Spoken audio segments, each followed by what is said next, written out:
وفاق السطيف، هل سينجح الوفاق السطيفي؟ هناك طبعا مشاحنات بين لاعبي، يعني لا لا لا لا لا, لا, لا ماذا يحدث بين لاعبي وفاق السطيف؟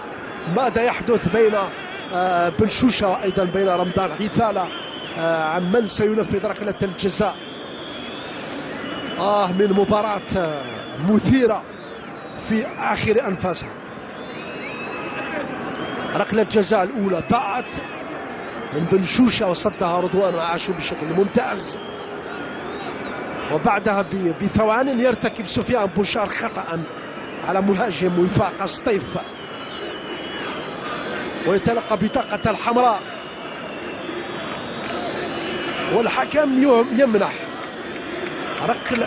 ركلة جزاء. طبعا ما هذه لاعبو الوفاق أمام الجميع